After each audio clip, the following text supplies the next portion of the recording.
তুমি আমরা বেমাইতেছো কেন? হ্যাঁ দেখি গড় বাড়ি না বেমরাইতেছি এটা কিতা কইলা তুমি? আমি কি গরু ছাগল যে বেমরাবো? জামাই কি গরু ছাগল বলে নাকি? তাইলে গলাটা একটু নামায় কথা কোন জানা?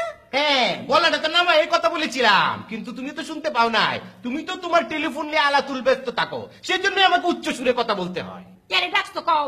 আমার কারণ কই? আমি কি তাকায়াম? আর যে কাউন মার কিছু রাঞ্চি না, ফ্রিজের মধ্যে বেরেটার জেলি আছে, বাইরেটা খায় লাও। এটা কি তো রুড়ি কেমনে কায়া? আমার মেয়ে মনিরা কি খাবে? মুনিরার লাগবে তো চিন্তা হরণ লাগতো না। আমি আর মুনিরা গেছিলাম দাওয়াত খাইতাম, হেন আমরা ভালো হইটা খাই আসছি। কি সুন্দর কথা! স্বামীকে রেখে বউ দাওয়াত এসেছে, স্বামী কি খাবে সেটার কোনো খোঁজ খবর নাই। শাহনাজ বেগম, তুমি কোন এটা আমার সাথে জুলুম করতেছ? সিধা জুলুম। এক বইরা বিয়ার আগে তোমার লগে আমার কি কথা আছে? কত কথাই কইছে, কোনটার কথা কইছে আমার মনে আসেনি। এখন ব্যাপারটা বুঝলে গেছে গা। রান্দা বাড়ালে কি কথা আছে এইটা মনে হইলে দেখো। রান্দা বাড়ালে আমার কোনো কথা মনে নাই, আমার কাউন্ট করে দেখো। মনে থাকতো না কেরে? বিয়ার আগে শর্ত দিছিলাম না যে আমি তোমার বিয়া হইরা কাতারে লই আইয়াম আর তুমি রান্দা বাড়া পুরা দায়িত্ব পালন করবা।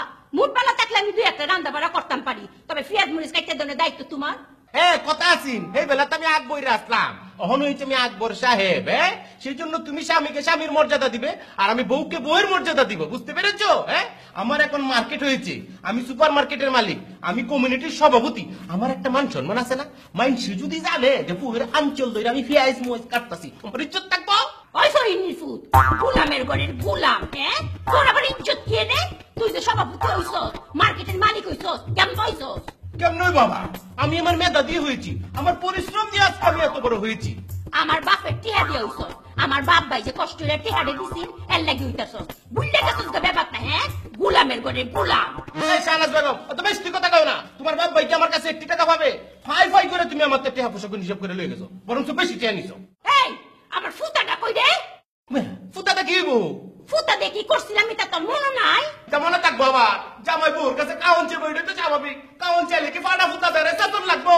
আল্লাহ গো আল্লাহ, কে রে আমি বাংলাদেশে ফাটা ফুটা আনছিলাম, তোমার চেষ্টা কর লাগি। অঙ্ক যদি শেষ না খাইতেন চাই তো ফ্রিজের মধ্যে বেরেটার জেলি আছে, বাইরেটা খাইলাই।